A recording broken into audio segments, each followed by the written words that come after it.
Mesdames, Messieurs, bonsoir. On se retrouve grâce à Midreshet Yehuda Manitou. On se retrouve pour continuer à découvrir l'histoire de la Chassidoute avec le Rav Elikan. Et ce soir, Shmuel, tu veux nous parler de concentration et rencontre du Maguide avec le Baal Shem Tov. On espère qu'on va mieux comprendre ce terme de concentration. De quoi tu peux parler? Bechavod. Tout à fait. Merci, Yohan. La question, c'est quelle était l'approche du Maguide de Mezrich quant à la Chassidoute? Alors, on a vu dans le cours précédent qu'il y a quelque chose dans l'ordre du Maguide de Mezrich qui est quelque chose de proche de des difficultés de la vie et voit la Chassidoute comme une sorte de vitalité qu'il faut rechercher. Lorsqu'on parle de concentration ici, on parle ici d'une capacité à rendre les choses qui semblent pas importantes, il les prend de manière très dense et condensée. Et il y a une certaine manière de faire la avodat Hashem, une avoda pnémite, un travail intérieur qui est très particulier. Alors, je voudrais étudier avec vous un peu sur cette approche-là du Maguide de Mezrich et ses grands enseignements, pour comprendre aussi comment il s'est approché du Baal Shem Tov, quels étaient leur rapport, disons, dans la manière d'étudier, dans la manière de comprendre. Et pour pouvoir mieux comprendre les différences entre eux, il faut aussi voir comment ils se sont rencontrés. C'est quelque chose d'assez passionnant. Alors voilà.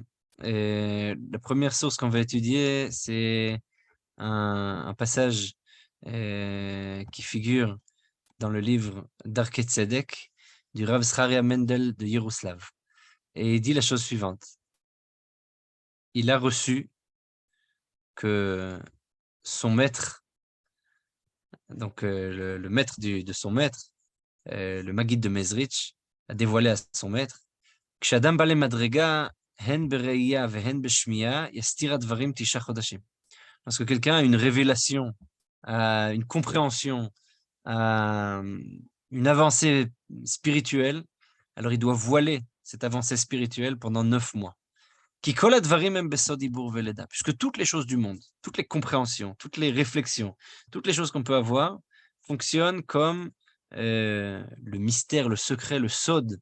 Je ne sais pas comment effectivement on pourrait traduire ce concept de sod. C'est pas vraiment le mystère. Le mystère est quelque chose de l'ordre d'un autre ordre, mais c'est le Besod Ibour Veleda, c'est-à-dire il y a une sorte d'aspect de Ibour, un aspect d'être enceinte et d'enfantement. Et donc toute idée, toute révélation, toute compréhension, il faut d'abord l'intégrer, il faut d'abord avoir une sorte de gestation, avoir une création qui se fait en soi, et seulement ensuite on peut l'engendrer, comme le dit le Harizal. Le Harizal explique à différents endroits que la naissance de toute chose, elle fonctionne comme une naissance naturelle. Ainsi, par exemple, le peuple d'Israël est sorti d'Égypte. Il a d'abord fallu rester un certain temps, qui est le temps de la gestation en Égypte. Et ensuite, la mer s'est ouverte, c'est l'ouverture des eaux, c'est la perte des eaux et c'est la naissance, c'est le fait que le peuple y naisse. Et ensuite, il prend la manne qui est similaire, selon nos sages, au lait maternel, etc. Donc, il y a vraiment ici une sorte de concept de naissance qui se fait, et ce concept de naissance qui figure chez le Harizal, il figure aussi dans les idées de l'homme. C'est-à-dire même une idée que moi je pourrais avoir maintenant, il faudrait que je reste avec elle, une fois que j'ai atteint ce niveau spirituel, il faudrait que je reste avec elle un certain temps avant de pouvoir la diffuser. Faut pas, on a toujours parfois cette volonté, ah j'ai découvert quelque chose, il faut que je le dise. Non, il faut rester avec ça, et il faut faire un travail intérieur, un travail d'intégration, un travail euh, de réflexion intérieure. Et une fois qu'on a fait ça, alors on peut enseigner ça. Af beorot elyonim. Il en est de même pour les lumières spirituelles, c'est-à-dire les idées supérieures. Imigale kodem zmano ou bedugmat nefel. Si on dévoile une idée avant que son temps n'arrive, puisque même les idées ont leur temps, alors c'est comme un nefel, c'est comme un morné, Khalila. Donc il y a ici cette idée-là que une idée, elle pourrait aussi avoir un aspect de de pas arriver en son temps. Chaque idée a son temps, a son heure. Rabbi Nachman de Breslav, qui en cela suit aussi le Maguide de Mezrich, dit que pour lui, il était interdit de manger des fruits qui n'étaient pas mûrs. On ne pouvait manger que des fruits qui étaient mûrs. Pourquoi ne pas manger des fruits qui ne sont pas mûrs? Puisque les fruits qui ne sont pas mûrs, finalement, alors ce sont des fruits qui symbolisent justement ces idées-là qui ne sont pas arrivées à terme, ces choses qui sont pas bonnes. Et de la même manière qu'il y a ce machal, cette métaphore, alors ainsi il y a une réalité qui est telle. Dans le livre Or HaEmet de Jitomir, alors on a aussi cette idée-là. Il dit Zeklal gadol bota marshava she'itril ba beshekam imitato yelech ba kol hayom velo bemarshava acheret. C'est aussi une traduction qui vient du Maggid de Mezrich, que lorsque l'homme a une pensée avec laquelle il commence le matin, alors il faut qu'il reste avec cette même pensée toute la journée. Yelech betrila beolam ha'asiya. D'abord, on va aller comme ça dans le monde de l'action, dans le monde du faire. Et ensuite, on va pouvoir élever cette pensée-là, on va pouvoir élever cette pensée qu'on a eue le matin à un degré supérieur, etc., etc. C'est-à-dire, il ne faut pas penser à beaucoup de choses. Il suffit d'avoir une seule pensée avec laquelle on a commencé le matin et on continue avec cette même pensée toute la journée. On reste avec cette même pensée et on continue avec cette pensée. Et c'est cette pensée-là qui nous accompagne toute la journée. Et ici, une concentration, une condensation de tout ce que l'homme peut ressentir. Et il faut qu'il se concentre sur la première chose qu'il a ressentie le matin. Et il va avec ça, il reste avec ça, il passe pas à autre chose. Il y a une sorte, quasiment, on pourrait dire même quasiment des ruminations. On rumine une idée afin de pouvoir vraiment l'engendrer, pour pouvoir vraiment la développer.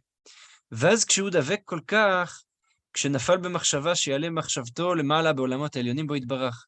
Et ensuite, une fois il a tellement intégré, il arrive à cette dvekout, à cette proximité, à cette colle qu'il a, il se rapproche du divin. Alors, lorsqu'il tombe dans sa pensée, alors à partir du moment où l'homme il tombe dans sa pensée, par exemple, il a une pensée qui a rien à voir, il pense à autre chose, son esprit est perdu ailleurs, il est pas concentré sur sa avodat Hashem. Alors, il doit être comme un homme c'est-à-dire, il faut avoir une certaine proximité avec les idées, avec nos idées, avec notre pensée, pour pouvoir arriver à ce degré de proximité, à ce degré de sensation de demeure, d'aspect domestique, d'aspect vraiment de compréhension. Alors, il faut vraiment rester avec ses pensées un long moment. C'est-à-dire, ici, il y a vraiment un travail de concentration. Je prends ma pensée du matin, je reste avec elle toute la journée. Et plus la journée passe, plus je vais élever cette pensée-là, plus je vais essayer de la rendre abstraite et encore plus élevée. C'est-à-dire, je vais lui donner un sens. D'abord, je commence avec Olam Ha'asiya. Disons par exemple, je vous donne un exemple, je me réveille le matin et je me dis, ça serait bien de prier. Voilà, il faut que j'aille faire Shacharit. Bon, alors en fait, il nous dit le Maguide, c'est pas simplement il faut prier, c'est une pensée de vouloir se rapprocher du divin. Donc il y a ici une volonté de se rapprocher. Bon, alors la première chose que je vais faire, effectivement, je vais aller prier. Ce sera la première chose que je vais faire. Mais ensuite, cette pensée-là, elle va rester avec moi. Pourquoi il faut prier? Pourquoi je veux rester prier? Qu'est-ce que ça veut dire prier? Et plus la journée passe, plus je reste avec cette pensée-là. Mais pourquoi j'ai voulu prier ce matin? Pourquoi j'ai cette sensation naturelle qu'il faudrait peut-être pouvoir prier? Qu'est-ce qui me manque? Pourquoi moi? Quelle est ma volonté? Etc., etc. Plus on reste avec cette pensée-là, plus on rumine cette pensée-là, on reste avec cette pensée-là, plus après, une fois, peut-être le terme ruminer, c'est pas le terme le plus exact, mais c'est vraiment essayer de rester concentré sur cette même pensée-là. Alors, plus finalement, la personne, sa vodat Hashem, dans son travail, il va finalement pouvoir ressentir que les mondes de sa pensée, les mondes supérieurs, la mot elionim, d'accord, les mondes de la pensée, ils sont des mondes dans lesquels il se sent à la maison comme un homme qui se promène d'une chambre à une autre. Et donc, la possibilité d'avoir ça fait que même si on descend d'un degré, bah, finalement, on peut remonter puisque on a tellement intégré la chose, elle fait partie de nous, elle fait partie de notre identité, qu'on n'a encore aucun problème à y revenir. Donc, la concentration, la condensation, comme possibilité finalement d'intégrer une proximité avec le divin. וצריך שלא יהיה שום אדם באותו בית כשרוצה לדבק, שאפילו צפצופי עופות יכולים לבטלו, וכן מחשבה של אדם אחר יכול לבטלו. Donc, il faut faire attention lorsqu'on fait ce travail-là de prise de conscience, ce travail-là de concentration, ce travail-là qui permet aussi de faire la tchouva, nous dit ici le Or HaEmet de Jitomir. Et bien finalement, ce travail-là, c'est un travail qui demande une énorme concentration, c'est-à-dire il faut vraiment se concentrer à vouloir se rapprocher du divin, être dans la proximité avec le divin. Même un sifflement d'oiseau, même la pensée de quelqu'un d'autre peut nous nuire, peut nous sortir de cette concentration-là, peut nous faire sortir de cette idée de proximité.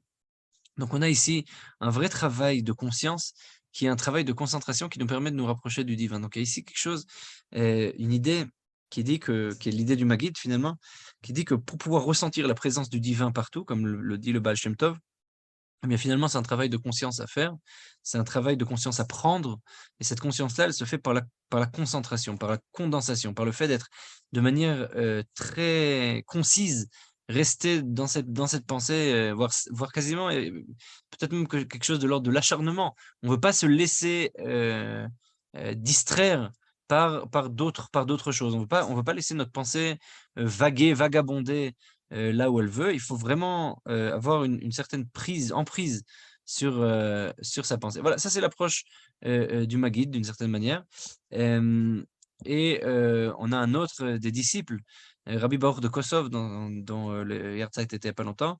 Il dit dans son livre Amuda Avoda, dans Drusha Marshava, il dit la chose suivante: Upam achat irali, shedarashti adrush ala ze bevet hakneset. Une fois, j'ai dit cette idée-là dans le Bet Knesset, à la synagogue, durant les jours d'été. Uvemtsa adrush shatakti meat. Et au milieu du drush, je me suis tu. J'ai commencé à me taire un petit peu. ואחר כך שאלתי לבריות אם שומעים כל צפצופי העופות והציפורים שמצפצפים בקול נעים. Et ensuite, il a demandé à l'assemblée, aux gens présents, s'ils entendaient les voix, les sifflements des oiseaux et qui sont très agréables. On entend toutes sortes de bruits qui peuvent parfois être ressentis comme de la musique. Veshivulihen, et les gens ont répondu oui, on entend les sifflements des oiseaux, on entend ces bruits-là. Vamarti lahem, et dit Rabbi Baruch de Kosov, je leur ai dit à ces gens, מפני מה לא הרגשתם באוזניכם עד עתה כל הצפצופים? היא מפני שעד עתה הטיתי אוזניכם לשמוע הדרוש. מפניי. Donc, pourquoi vous n'avez pas entendu jusqu'à maintenant la voix des oiseaux? Eh ben, c'est tout simplement parce que jusqu'à maintenant, vous étiez occupé à écouter ce que moi je disais. Et lorsque vous écoutez ce que moi je dis, mes paroles, eh bien, à ce moment-là, vous ne pouvez pas entendre autre chose. Vous ne pouvez pas entendre le bruit des oiseaux. Et donc, en fait, il dit, le Rav de Kosov, il dit c'est la même chose. Lorsque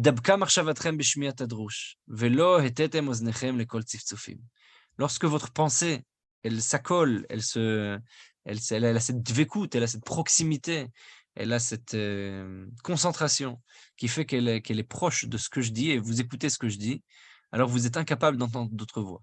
Donc en fait, la concentration, c'est un catalyseur qui fait qu'on arrive à entendre une voix et à ce moment-là, on n'arrive plus à en entendre d'autres. On n'a plus la capacité d'entendre plusieurs choses en même temps. Et donc, lorsqu'on entend la voix de la personne qui parle, alors on ne va pas pouvoir entendre d'autres choses. Et il dit, Rav Baruch de Kosov, qui ce que la pensée n'arrive pas à vouloir, à entendre, eh bien, elle ne l'entend pas. Donc, il y a ici une volonté. C'est ce que la psychologie va appeler plus tard, par exemple,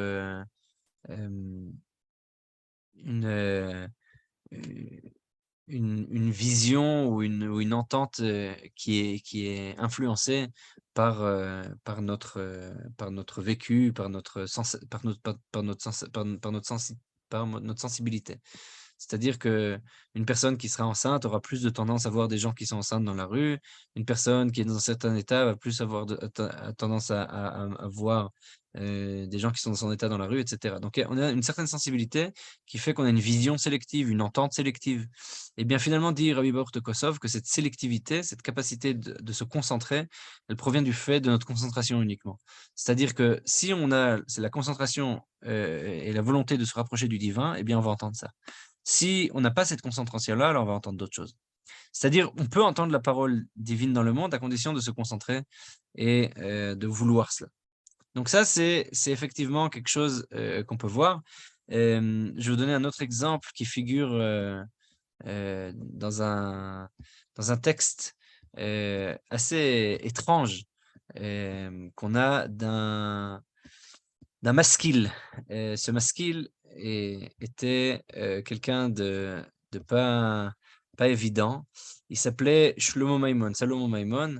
Donc, il a écrit un livre qui s'appelle Chaye Shlomo. Et dans son livre Chaye Shlomo, il dit la chose suivante. il dit qu'il a essayé d'aller voir qu'est-ce que la chassidoute. Et donc, Salomon Maimon était un philosophe, il était en contact avec Kant, notamment avec Emmanuel Kant. Il a écrit des livres intéressants, notamment un livre qui s'appelle Givat Amoré, qui est un commentaire sur le Moreh Nevuchim. Salomon Maimon était une personnalité effectivement très, très éclectique. Bon, finalement, il a quitté la tradition, disons comme ça. Mais c'est quelqu'un de très original par sa pensée et il a essayé de chercher quel était le sens de la chassidoute. Bon. Et il raconte dans son autobiographie qui s'appelle Chaye Shlomo, Chamesh Chaye Shlomo Maimon, donc la vie de Salomon Maimon, la chose suivante. Gamarti belibi lalechet el ir Mem. Bon, il a décidé d'aller dans la ville Mem. On sait que Mem, c'est Mezrich. Makom mishkano shel Rabbi Bet. Donc la ville où habitait le Rabbi Bet, c'est le Rabbi Ber, Rabbi Dov Ber de Mezrich. On sait exactement au niveau des années que c'était les mêmes années. Et on sait exactement qu'il est passé par là-bas par d'autres occurrences. Et on sait également par d'autres témoignages de Chassidim qui l'ont vu passer là-bas. Donc, avec toutes ces informations-là, on peut savoir qu'il s'agit bien de cela. בקוצר רוח גדול מאוד ציפיתי לגמר זמן משרתי שצריך היה להימשך עד עוד שבועות אחדים בלבד, ומשנגמר הזמן ואני קיבלתי את משכורתי, לא חזרתי אל ביתי. Bon, alors il a décidé d'aller à la ville de Mezrich et il n'avait pas trop de patience. Il a fini de travailler et dès qu'il a fini son travail, alors il a reçu son salaire et il a décidé de ne pas retourner à la maison, mais il est allé là où il voulait aller et ça a duré quelques semaines. Finalement, il est arrivé à la ville de Mezrich et une fois qu'il a pu se reposer, alors il est allé à la maison du rabbi. מתוך תקווה שיציגוני לפניו, לאלתר, avec un espoir que des gens le présentent auprès du Rabbi Dov de Mezrich en lui disant, voilà, ça c'est Salomon Maimon, voilà qui il est, etc. Et la Chamrouli, sauf qu'on lui a dit, à Salomon Maimon, le Rabbi Dov Ber de Mezrich ne peut pas encore parler avec moi, il n'est pas libre. Mais je suis invité, avec d'autres invités, à venir manger à sa table le Shabbat. Bon, alors c'est le premier tish dont on a vraiment une référence écrite. C'est-à-dire que c'est la première fois qu'on voit ce concept de tish, c'est Rabbi Dov Ber de Mezrich qui fait ça. Il invite des gens à Shabbat, ils s'assoient ensemble et ils discutent ensemble des divrei Torah. Et il y a d'autres personnes qui sont venues ici visiter le Rav Dov Ber de Mezrich, donc le Maguid de Mezrich. Et alors, on lui dit qu'à ce moment-là, il pourra voir le saint homme, panim el panim, face à face, velishmoa divrei Torah nisgavim mipiv, avec des grands divrei Torah qui vont sortir de sa bouche. Bon. ובכן באתי ביום השבת אל הסעודה מלאה הדרת קודש. Dit Salomon Maimon, je suis arrivé Shabbat au repas, et c'était effectivement très prestigieux. ומצאתי שם המון אנשים נכבדים, j'ai vu beaucoup de gens des gens importants, שבאו לכאן מגלילות שונים, qui sont venus de différentes régions. לסוף הופיע גם האדם הגדול, בהדר דמותו המעוררת יראת כבוד, et finalement est arrivé le grand homme, avec sa grande prestance qui réveillait une certaine crainte, une crainte et du respect. Ou la vouche malbouché Atlas Lavan. Bon, alors il était habillé avec des habits blancs, bon, comme c'est les kabbalistes qui ont pour usage de faire ça le Shabbat. Même ses chaussures et la boîte de tabac qu'il avait étaient blancs. Voilà, il dit chez les kabbalistes, le blanc c'est un symbole de bonté. Il a dit bonjour à chacun des invités, des nouveaux venus, et tout le monde s'est assis, et au moment du repas, alors il y avait un silence joyeux. Voilà ce qu'il dit, un silence joyeux. Dès qu'ils ont fini de manger, alors le Rabbi Dov Ber de Mezrich a commencé à faire un nigun. Bon, alors là, c'est aussi la première fois qu'on a le témoignage d'un nigun, de l'écriture d'un nigun, qui avait un nigun que la Chassidut est liée à des nigunim. Il y a plusieurs doctorats qui sont écrits sur les nigunim de Dvekut, notamment il y a un ami qui a commencé à écrire un doctorat sur le nigun de Dvekut dans la Chassidut de Rougine. Et alors lui, il parle justement de cette lettre-là de Shlomo Maimon pour dire que voilà, il y avait déjà cette tradition-là des nigunim qui a commencé déjà au tout début de la Chassidut. Et après avoir passé sa main sur son front, après une bonne heure comme ça, il a commencé à dire Tzadi Mehir Hey, c'est-à-dire tel et tel de la ville, une telle. Shin Meir Nun, un tel de la ville, un tel. Shin Meir Nun, vechule. Et kol haorim achadashim. Donc il a commencé à dire aux gens, toi de telle ville, ish bishmo veshamir megurav. Alors il savait qui était là, et ils n'avaient pas encore fait connaissance, mais il savait chacun qui était à table, quel était son nom et de quelle ville il venait. Tamanu al zerbe. Les gens étaient un peu comme ça étonnés. Chacun devait alors dire un verset.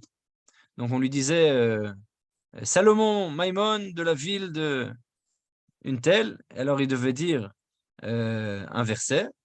Ish amar et psuko. Chacun a dit un verset. Varav itril lidrosh drasha shaita miyusadet al kol hapsukim halalu.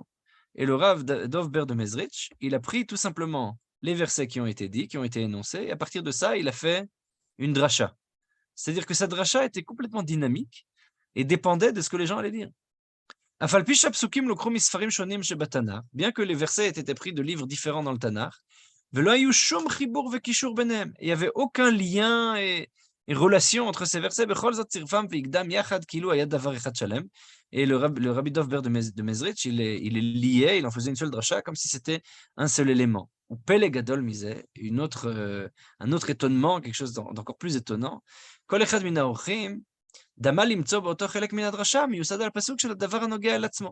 chacun des invités, chacun des hôtes qui étaient là ressentait que le verset qu'on lui disait, donc il avait donné, et le rabbi faisait la dracha en fonction du verset qui avait été énoncé, la chose qu'il disait lui parlait à lui, et parlait de ses problèmes à lui, et des choses qui le touchaient lui, et les choses qui lui étaient chères. צריך לומר שהשתוממנו על זה במידה שאין למעלה ממנה. Il dit, on était vraiment très très étonnés de voir un type pareil qui connaissait le nom des gens et leur ville, et que dès qu'on leur donnait un verset, lui donnait un verset et faisait une grande dracha avec tous ces versets, et chacun il ressentait que le verset qu'il avait dit et ce que le rabbi dit en fonction de ce verset correspond tout à fait au problème que actuellement cette personne-là a. Et donc ça correspond à son propos à lui.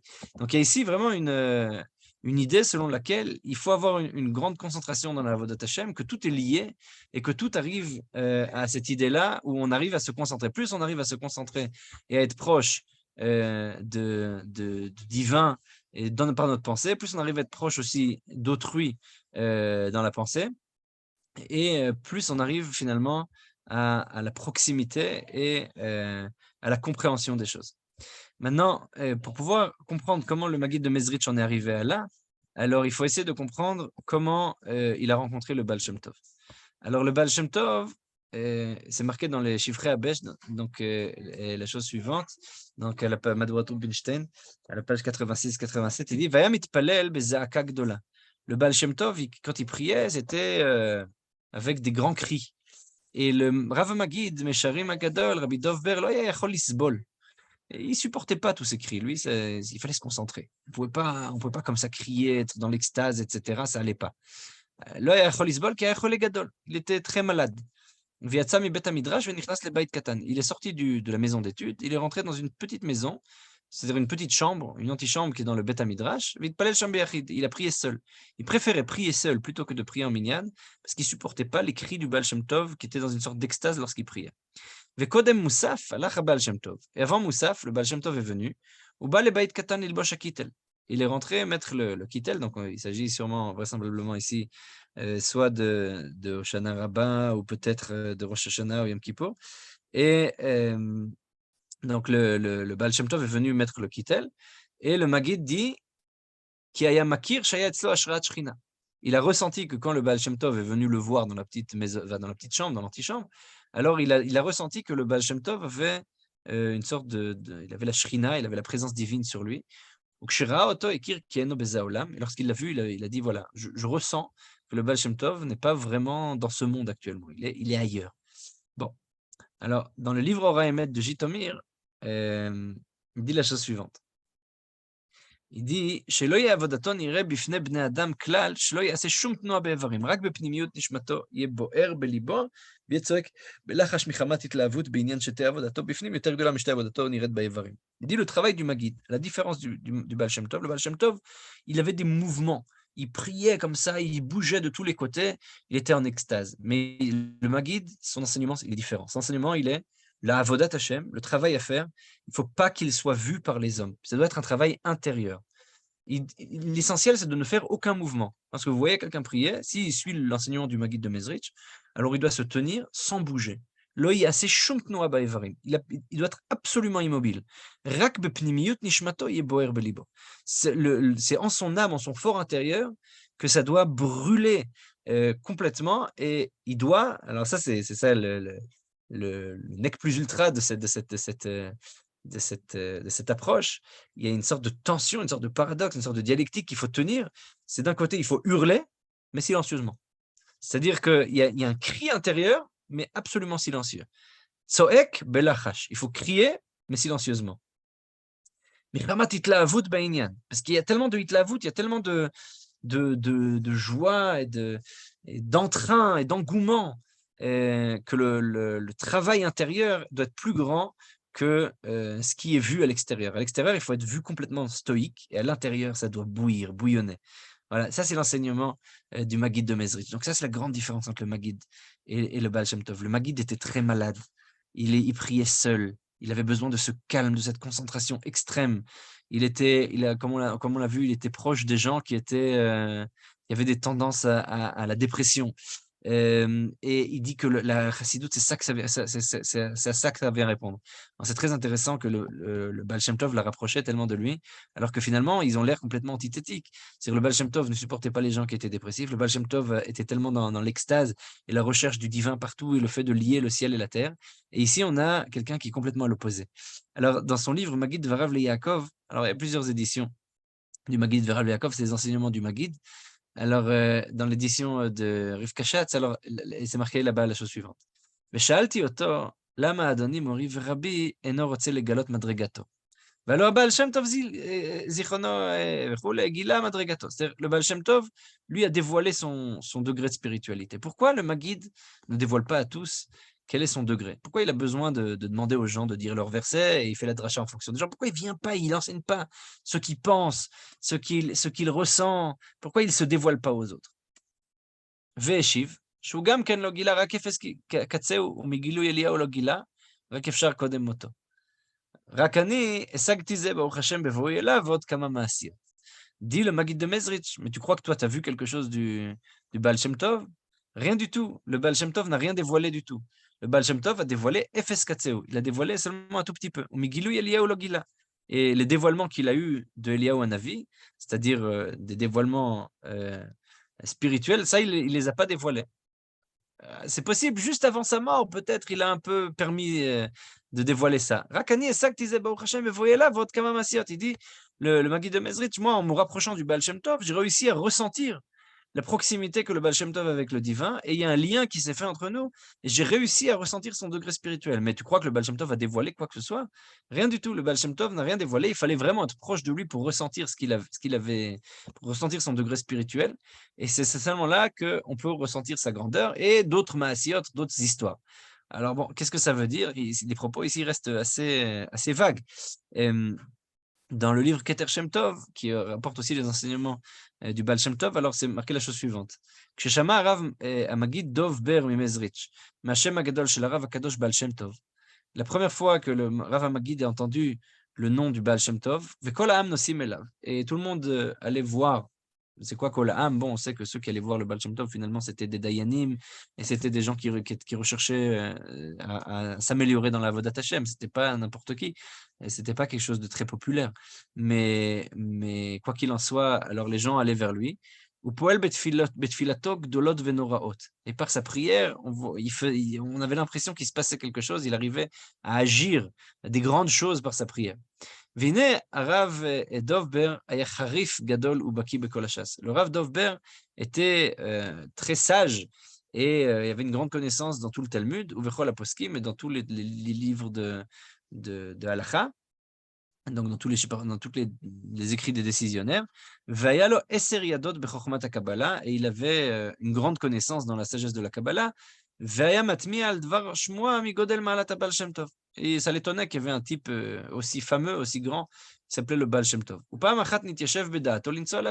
Il a dit, ben, si un type qui est si important, il faut aller le voir. Et donc, il est parti voir le Baal Shem Tov.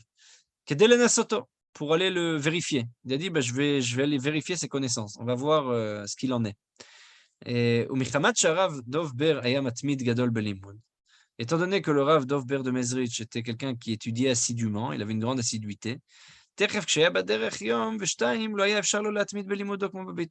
partir du moment où il partait en chemin, en voyage, alors il ne pouvait plus se concentrer comme il pouvait se concentrer à la maison. À la maison, il étudiait du matin au soir, sans arrêt, avec une grande assiduité. Dès qu'il était en chemin, alors ça devenait difficile d'étudier. Et il a commencé à regretter le fait d'avoir pris le chemin et d'être parti. À partir du moment où il arrivait chez le Baal Shem Tov et savoir chez Ishmael Meno Torah, il a dit, bon, bah, sûrement, je vais entendre ici des enseignements de Torah, s'il y a un type qui est si extraordinaire, qui s'appelle le Baal Shem Tov, dit, c'est tellement bien prié, etc. Et le Baal Shem Tov lui a dit, moi, je ne vais pas t'enseigner la Torah, je vais te raconter une histoire. Le Baal Shem Tov siper lo maaseh echad. Le Baal Shem Tov lui a raconté une histoire.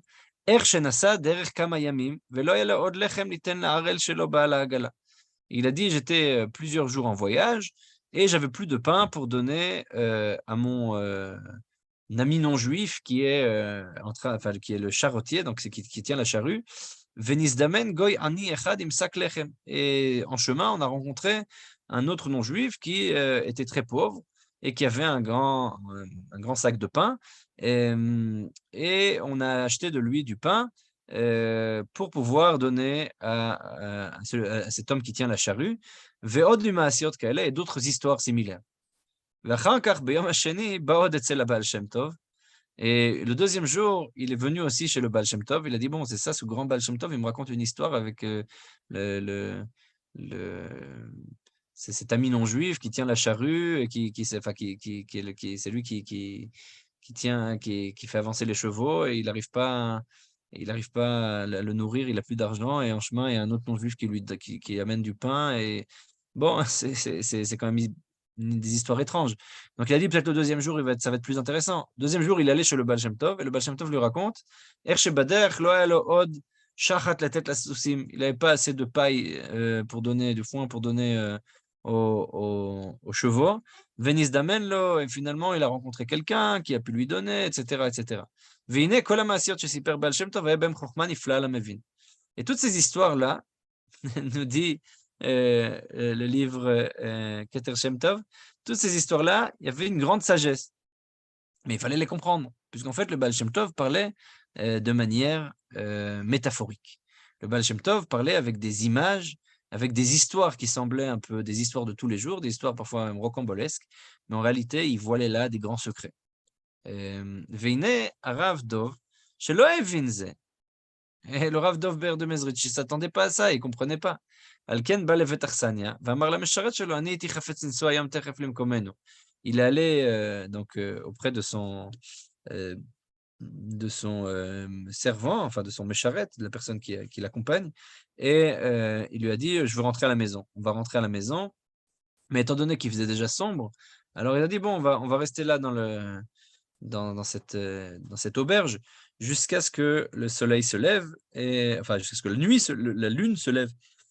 Et donc, à partir du moment où on aura assez de lumière, on pourra partir en chemin.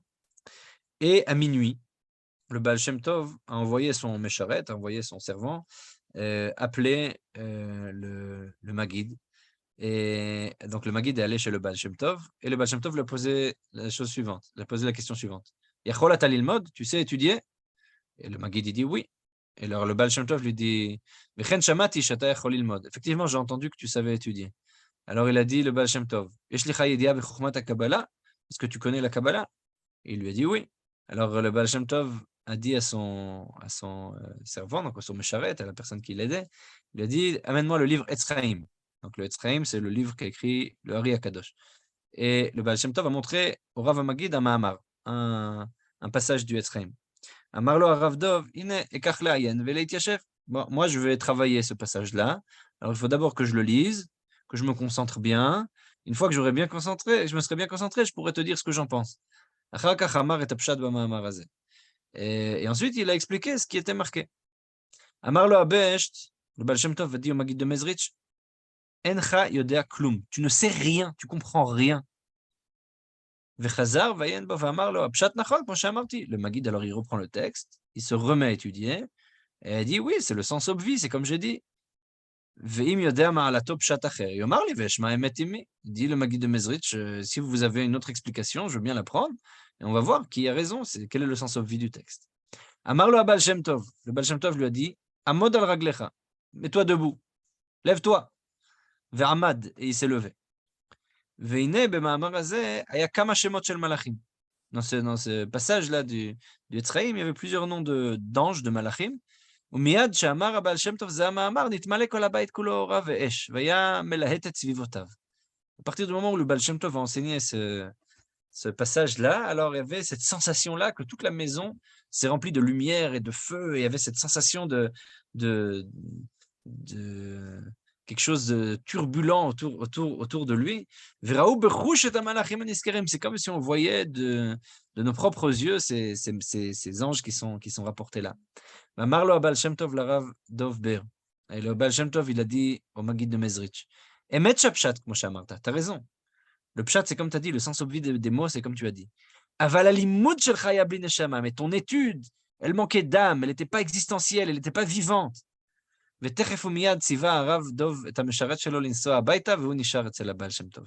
Et donc, le Maguid de Mezrich a renvoyé son servant, son aide, chez lui, et lui est resté étudier chez le Baal Shem Tov. Donc le Baal Shem Tov lui a dit, ça suffit pas de comprendre, de bien se concentrer, il faut vivre les choses, il faut rechercher l'aspect vital.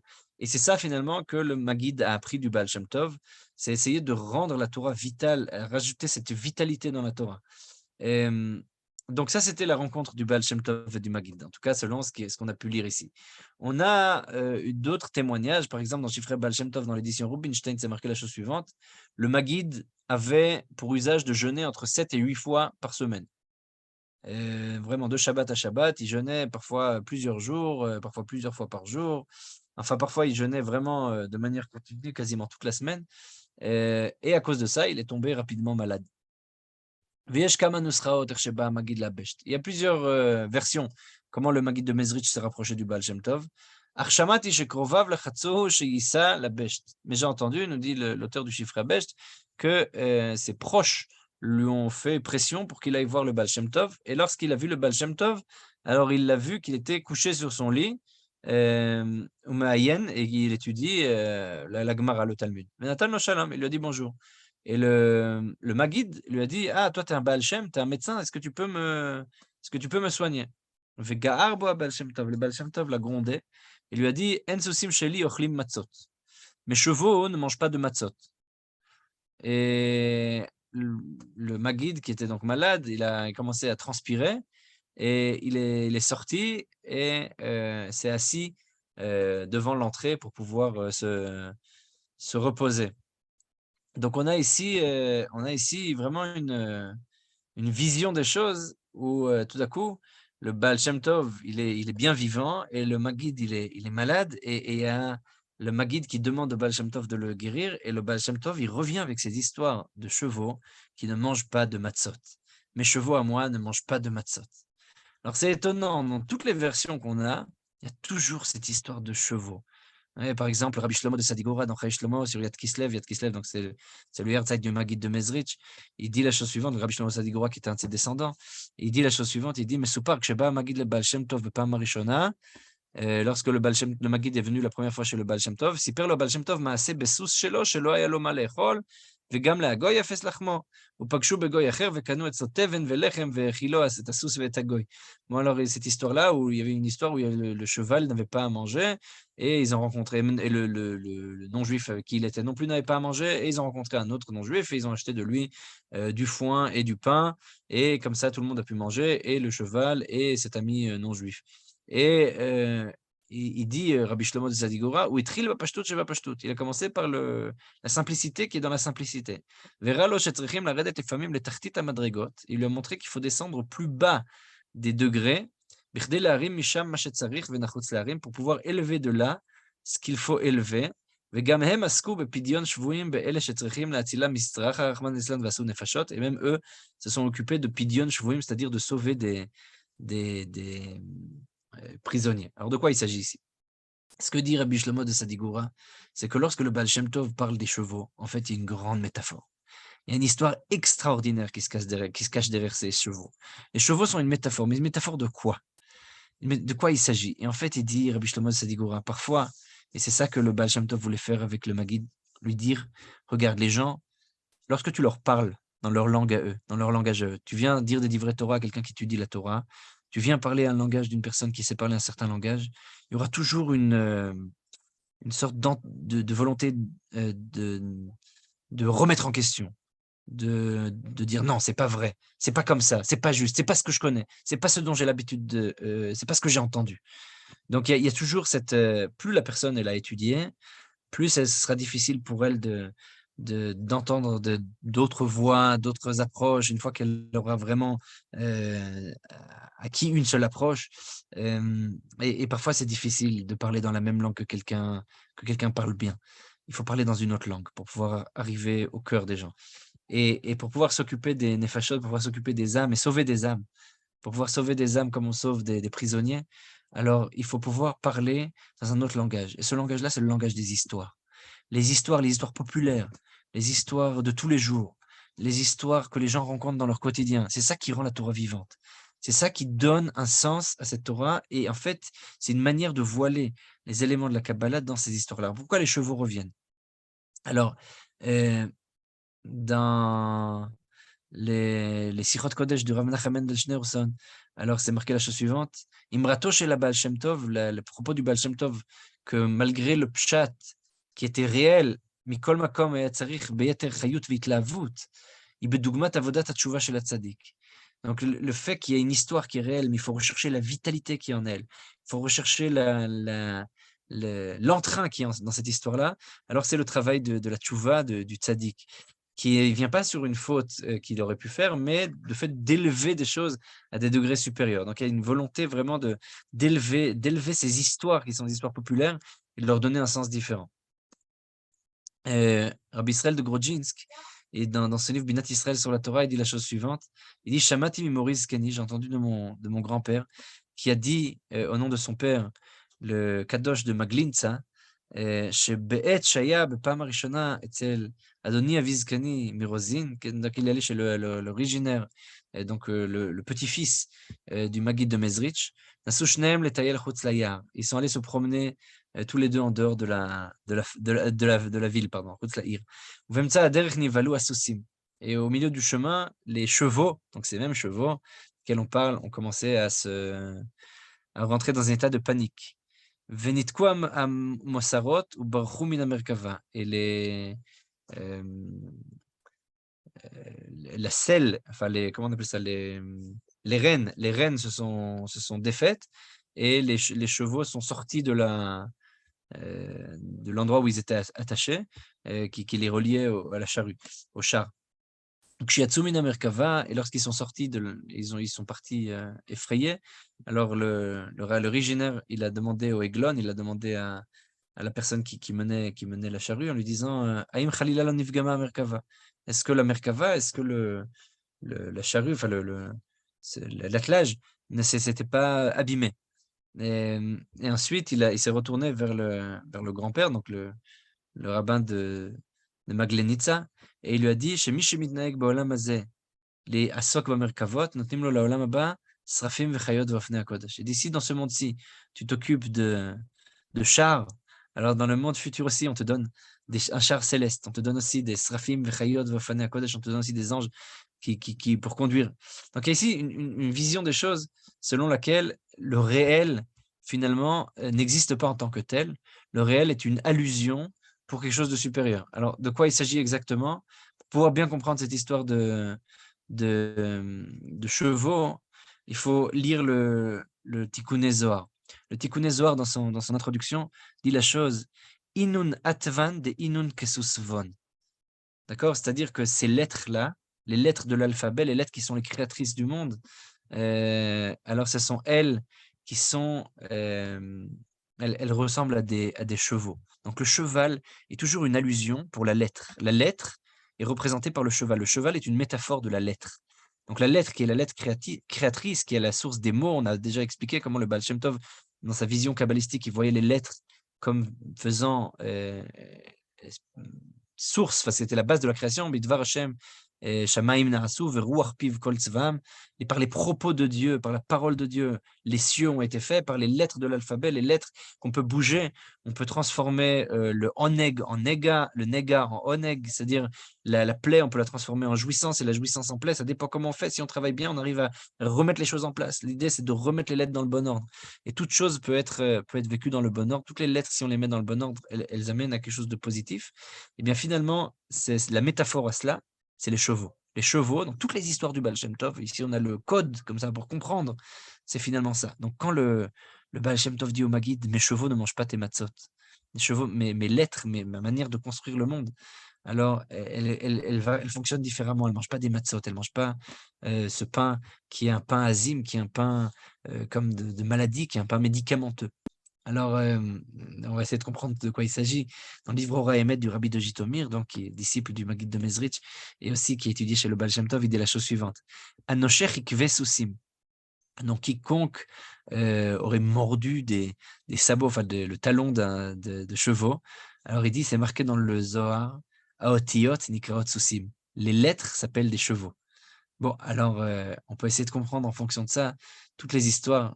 Il va falloir encore continuer pour essayer de comprendre qu'est-ce qui s'est passé entre le Baal Shem Tov et le Maguid de Mezrich. On a encore d'autres histoires, par exemple, dans les Kitvei Rav Yosha Shochet Ubodek, Sipurnun Gimel et chez Rabbi Nachman. Et qu'est-ce que c'est Ensusim Sheli Ochlim Matzot? C'est quoi cette histoire-là de mes chevaux, ils ne mangent pas de matzot? Alors finalement, si on comprend bien, le Baal Shem Tov, il dit mes lettres à moi, ma manière de travailler, ma manière de faire la Avodat Hashem, elle ne peut pas simplement guérir comme ça. On dit, ah, tu vas prier pour moi, je vais guérir. Non, il y a un sens profond aux choses. Et finalement, il enseigne au Baal Shem, le Baal Shem Tov enseigne au Maguid comment faire la chassidoute, comment se rapprocher de Dieu, comment donner de la vitalité, donner de la neshama à cette grande concentration que le Maguid avait, à cette grande capacité d'introspection et d'intraversion qu'avait le Maguid, comment la transformer en un travail kabbalistique, comment transformer ça en travail de conscience et en prise de conscience et en essayer de transformer ça dans une avodat Hashem qui va nous permettre de rencontrer le divin qui est en nous. C'est-à-dire cet aspect-là, comme le Baal Shem Tov a eu dans sa Liat Neshama, comme il a raconté dans sa lettre, de faire ce yichoud là, cette union entre le divin et le réel. Donc en fait, le réel est une métaphore pour une réalité qui serait elle-même métaphorique, c'est-à-dire il y a ici quelque chose, une réalité divine qui est plus grande que le réel. Le réel n'est qu'un miroir de cette réalité divine qui est en fait constituée de lettres. Et ces lettres-là, il faut essayer de les dévoiler et le cheval est une métaphore à cela. Et donc, lorsqu'on s'occupe de Merkava dans ce monde, alors finalement, on a dans le monde futur aussi la Merkava, lorsqu'on on arrive à comprendre le sens des mots, alors finalement, on s'occupe aussi de chars célestes. Voilà, ça c'est l'idée. Et finalement, lorsque le Maguid il rencontre le Baal Shem Tov, il se rend compte qu'il y a quelque chose de plus grand que ce qu'il pensait. Il y a une vitalité qui lui manquait. Et ici, dans ce sens-là, les, les chevaux, ils sont un outil, un moyen. C'est quelque chose sur lequel on avance. De la même manière que les mots sont un moyen d'expression sur lequel on peut avancer et qui finalement constitue comme un char par lequel on va exprimer une idée, par lequel on va exprimer une vitalité. Et cette idée-là de mots comme étant un vecteur, un véhicule d'une vitalité, alors finalement c'est ça que le Maguid va prendre et ce moteur-là, ce véhicule-là, il vit pas sur des matzot, c'est-à-dire il vit pas sur une sorte de médicament comme ça, sur un pain, sur une émouna qui est faible et qui a besoin d'être renforcée sur quelque chose qui est de l'ordre de l'annulation, de l'annihilation. Et c'est ce qu'il dit le Baal Shem Tov, Susim Sheli Enam Ochlim Matzot. Voilà, alors ça c'est ce qu'on a vu aujourd'hui sur la concentration, l'étude et la manière de faire la l'Avodat Hashem chez le Baal Shem Tov, chez le Maguid de Mezrich, et sa première rencontre avec le Baal Shem Tov, selon différentes versions, et surtout cette image-là toujours du cheval qui revient, ce cheval qui est le symbole des lettres et des mots. Voilà. Est-ce que vous avez des questions? C'était passionnant. Qui veut réagir? Non. Oui? Question? Toda, merci beaucoup, Shmuel.